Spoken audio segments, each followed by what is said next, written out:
제 기억과 양심을 걸고 분명히 다시 말씀드립니다. 곧 정리한다는 이준석 대표의 발언 대상은 윤석열 후보입니다. 전체 녹음 파일을 확인하면 그 속에 있는 대화의 흐름,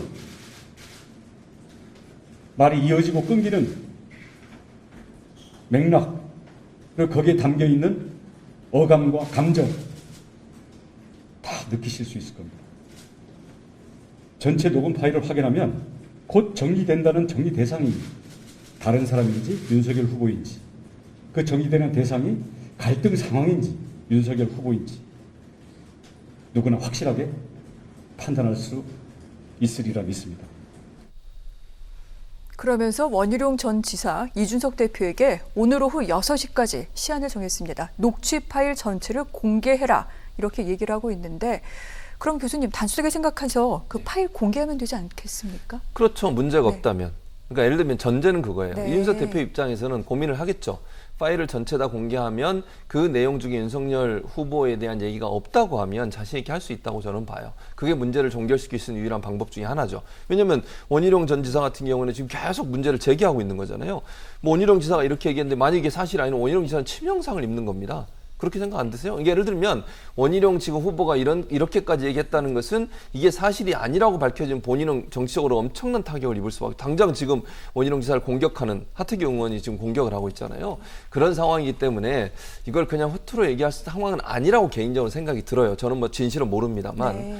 그러면 이준석 대표가 만약에 이게 원희룡 후보의 말이 사실이라면 녹취록을 공개할 수 있겠습니까? 못합니다. 그러면. 하는 순간 본인이 이제 엄청난 타격을 입어요. 그러니까 이거는 진실 게임으로 가고 진실 양상으로 가는데, 문제는 뭐냐면 원희룡 후보가 이렇게까지 얘기해놨기 때문에 이준석 대표가 만약 공개를 안 했을 때는 이준석 대표한테 공이 넘어간 상태에서 상당히 의심을 받을 겁니다. 네. 왜냐하면 만약 공개해버리면 반대로 원희룡 후보가 더 공격을 당하겠지만, 공개를 안 하는 순간 이준석 대표에게 계속 의문이 계속 생길 수밖에 없잖아요. 공개를 안 하면 계속. 그래서 이 문제는 이준석 대표한테 상당히 악재로 작용하고 있는 건 분명해 보이고요. 네. 본인이 어떤 선택을 할지는 지켜봐야 되겠습니다만, 녹취록 공개를 안 하면 이런 진실의, 그러니까 원희룡 후보의 내용이 진실이라는 이미지가 생기면서 이준석 대표에게 상당히 어려운 상황이 펼쳐질 걸로 생각이 됩니다. 그렇군요. 오늘 오후 6시라는 기한을 정해서 녹취 파일 전체를 공개를 해라라고 요구한 이 원희룡 전 지사 측, 여기에 응하지 않을 경우 이준석 대표 상당히 좀 타격을 입을 수도 있을 것 같이 보이는데, 일단 이준석 대표가 이런 반응을 했습니다. 요즘 지금 SNS에 말을 상당히 아끼고 있는데, 원 지사가 기자회견을 하고 나자마자 SNS를 통해 그냥 딱 합니다. 딱 이렇게 6글자, 좀 감정이 섞여 있는 것 같은데 이렇게 글을 올렸습니다. 어떻게 읽으셨습니까?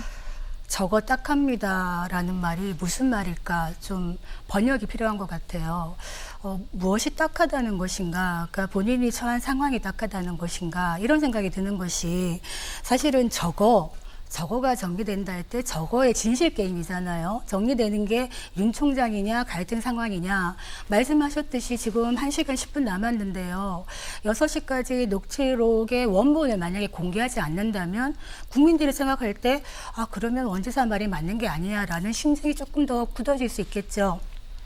이거는 뭐 진실의 문제일 수도 있고 해석의 문제일 수도 있습니다만, 때에 따라서는 진실이 여러 가지가 있더라고요. 사람마다 자기가 생각하는 게 진실이라고 생각하는데, 그럼에도 불구하고 저는 팩트는 하나라고 생각합니다. 그래서 팩트가 아마 녹음 원본을 공개하기는 쉽지 않을 거다, 이런 생각이 듭니다. 이준석 대표로서는 굉장한 위험 부담이 있기 때문에 그냥 넘어갈지 않을까 하는 생각이 드는데, 원 지사가 그 녹취록 일부를 보면은 이 대표가 이런 얘기를 해요. 굉장히 우호적으로, 지금 원 지사님 지지율이 올라가고 있습니다, 이렇게 얘기를 하는, 덕담을 하는데, 네. 왜 굳이 원 지사가 그럼에도 불구하고 이런 얘기를 했을까, 공개를 했을까 생각해 보면, 당대표가 앞으로 경선을 공정하게 관리해야 되는데, 그동안 이준석 대표가 윤 총장에 대한 어떤 그런 여러 가지 행위들을 봤을 때, 윤 총장이 대통령 되면 지구를 떠난다거나 이런 발언들, 그리고 얼마 전에 윤 총장과 통화한 거를 녹음을 했다 안 했다, 이것도 계속 왔다 갔다 하고 있는 이런 모든 상황들이, 그리고 토론회를 강행한다든지, 당 후보로 등록도 다 안 한 상태에서 무리하게 강행한다든지 이런 것들이 과연 이 경선을 공정하게 이끌 수 있느냐라는 문제의식을 얘기한 것이거든요.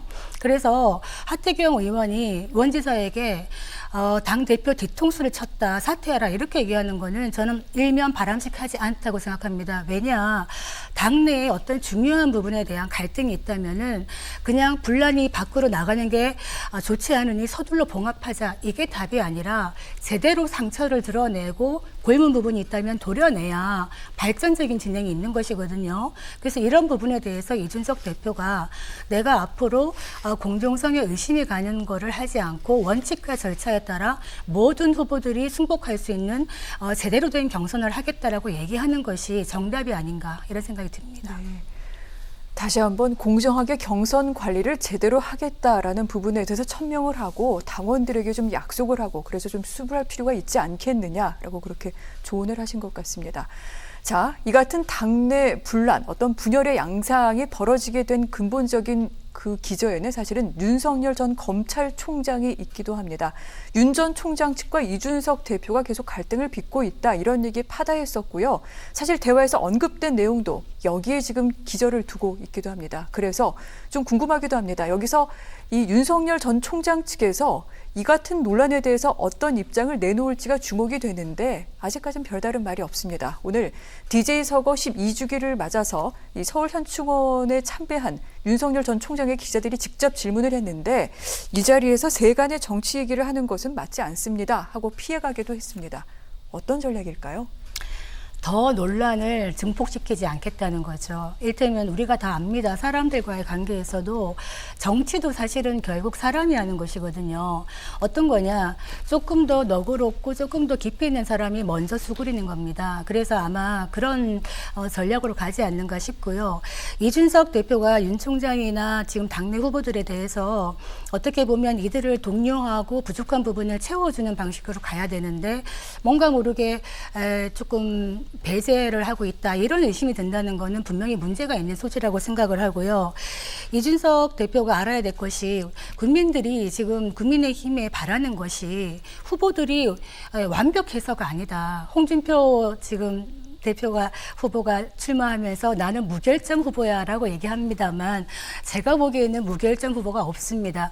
그렇지만 다 결점이 있지만 이거를 잘 모아서 경쟁을 하되 정권 교체라는 어떤 큰 대의를 위해서 서로 독려하면서 나가야 되는데 그것이 아니라 서로 배제하는 방향으로 간다면 이거는 국민들이 보기에 피로감이 많이 쌓일 것이다, 이런 생각이 들고, 윤 총장에 대해서 우리가 참 실수 많이 한다, 혹시 토론 무서워서 피하는 거 아니냐, 이런 얘기 많이 하는데 그거는 좀 지켜봐야 되겠습니다만, 토론이라는 거는 9월에 이제 4명으로 컷오프가 되면 정말 실컷 하게 될 겁니다. 그래서 국민들이 원치 않아도 후보들이 얘기하는 걸 들을 수밖에 없게 되는데, 정치 지도자를 뽑는데, 대통령을 뽑는데 토론만이 주요한 자질인가 생각해 보겠습니다.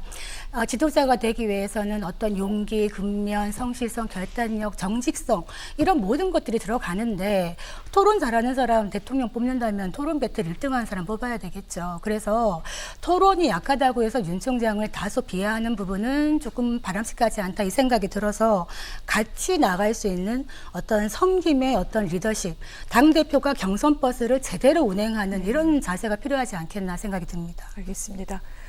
궁금한 지점이 또 하나 있습니다. 윤석열 전 총장이 어제 김종인 전 비대위원장을 만났다는 소식이 추후 전해졌습니다.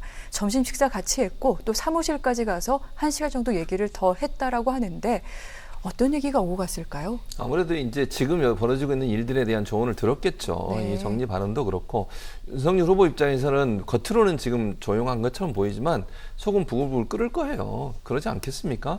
그렇지 않아도 계속 윤석열 후보와 이준석 대표 간의 갈등이 입당하기 전부터 있었어요. 네. 그러니까 뭐 빨리 들어와라, 버스 타야 된다, 압박을 계속했죠. 그러다 보니까 결국 이준석 대표 없는 날 또 입당을 했잖아요, 갑자기. 그러면서 갈등이 더 고조가 되고 서로가 서로에게 신뢰를 잃은 상황이라고 저는 보이거든요. 불신이 밑에 가라앉아 있는 상황이에요. 그런 상황에서 이런 녹취록까지 이제 얘기가 나오고 있으니 이건 상당히 어려울 거라고 저는 봅니다. 두 분의 신뢰 관계를 회복하는 건 시간이 오래 걸릴 거예요. 제가 경선 과정에서 이게 쉽게 해결이 안 될 걸로 보는데 그럼에도 불구하고 아마 김종인 비대위원장 오늘 이제 그 얘기도 언론에 나왔더라고요. 김종인 비대위원장이 뭐라 그랬냐면 불난 비치면 좋지 않다. 누구 하나는 참아야 된다. 아마 그 얘기 했을 거예요. 윤석열 후보한테. 네. 당신이 참아라. 여기서 더 문제를 확대시키는 것은 절대 도움이 안 된다. 즉 당대표와 대선 후보 간의 갈등이 계속 수면에 나오고 비춰지면요. 그건 절대 도움이 안 돼요. 양측에게. 당에도 도움이 안 되고 후보에게 도움이 안 되고 아마 그런 조언을 했을 가능성이 있고 윤석열 후보 입장에서는 화가 나도 일단은 참을 겁니다. 그래 겉으로 드러나는 것 자체를 경계할 거라고 저는 보고요. 아마 이제 김종인 위원장이 이제 도리어 이준석 대표를 좀 약간 공격하는 그런 모습을 보였는데 외부에서 다른 사람이 얘기를 할 거라고 저는 봐요. 윤석열 후보 입장에서는 아마 캠프나 후보 입장에서는 일단은 이 문제는 넘어가려고 할 겁니다. 그러나 제가 아까 말씀드린 것처럼 수면 아래 가라앉아 있는 불씨는 쉽게 없어지지 않을 거라고 저는 봅니다. 그렇군요. 일단 대선 경선 과정에서 불신이라는 그 씨앗이 지금 자라고 있는 중입니다. 그렇다면 앞으로 이 문제는 어떻게 전개가 될까요? 일단 이준석 대표가 공정하게 이것을 관리할 수 있겠느냐, 후보자 측으로부터 또한 당원들로부터도 상당히 얘기가 많이 나오는데 뭐 사퇴해라 이런 요구까지 나오고 있는 중입니다. 어떻게 될까요? 저는 그렇게까지 가는 것이 서로에게 도움이 안 될 거라고 봐요. 그래서 사퇴나 탄핵이 탄핵이가 나오긴 했습니다만 그게 현실화될 가능성은 저는 낮다고 봐요. 정말 이제 가능성이 하나 있다면 이준석 대표가 너무너무 본인이 못 견뎌서 본인이 나갈 수는 있지만 사퇴를 하라고 압박한다고 해서 뭐 이루어지거나 아니면 탄핵이 이루어질 가능성은 낮다고 봅니다. 또 그게 지금 경선 과정에서 그런 일이 일어나는 게 국민의힘한테 절대 도움이 안 돼요. 후보들도 다 알고 있습니다. 네. 그래. 후보들 입장에서도 불만이 있더라도 봉합하고 가려고 하지 이 문제를 극대화시켜서 이준석 대표를 사퇴시키거나 탄핵시키는 것은요. 경선 지금 이렇게 몇 개월 남지도 않았잖아요. 지금 이 상황에서 그거는 전체적으로 국민의힘 전체에 안 좋아요. 그리고 경선 후보들한테 절대 플러스가 되지 않습니다. 그래서 제가 볼 때 사퇴나 탄핵 문제는 실제로 현실화되기는 아직은 어렵다. 물론 이준석 대표나 공격은 계속 될 겁니다. 왜냐하면 불공정하게 한다고 하는 불만이 생기면서 공정하게 만들기 위해서 본인한테 좀 더 유리한 경선 과정을 겪기 위해서 윤석열 후보 측에서도 문제 제기는 할 거예요. 다만 사퇴를 하거나 아니면 탄핵까지 가는 것은 서로가 경계하는 부분이다 이런 생각이 듭니다. 그렇군요. 자, 국민의힘 경선 일정은 9월 1차 컷오프, 10월 또 2차 컷오프를 거쳐서 11월에는 최종 후보를 선출해내는 겁니다. 그러면 그렇게 될 경우 이제 그 최종 후보에게 당의 모든 권한이 넘어가게 되고 당 대표는 그때까지 당을 관리하게 되는데 이준석 대표가 당 대표로 선출이 된 게 이제 2달이 조금 넘었습니다. 그런데 벌써 이렇게 문제가 많이 불거지고 있네요. 앞으로 어떻게 해야 됩니까? 저는 2달 이제 넘었습니다만 시행착오의 과정이라고 봅니다. 네. 그래서 한 번 더 기회를 주는 것이 맞다. 당대표 취임 수락 연설하면서 이런 말을 했어요. 샐러드 볼 얘기하고 또 공존 이런 얘기를 했습니다. 이 대표가 이런 부분에서 초심을 잃지 않고 모든 후보들을 빛내주는 공존의 마음으로 초심으로 돌아간다면 이런 분란을 잘 회복을 하고 말했듯이 이런 치열함, 전쟁 같은 치열함으로 국민들이 느껴지겠지만 이런 변화를 통해서 바뀌어서 결국 승리할 수 있겠다. 이렇게 한번 기대를 가져봅니다.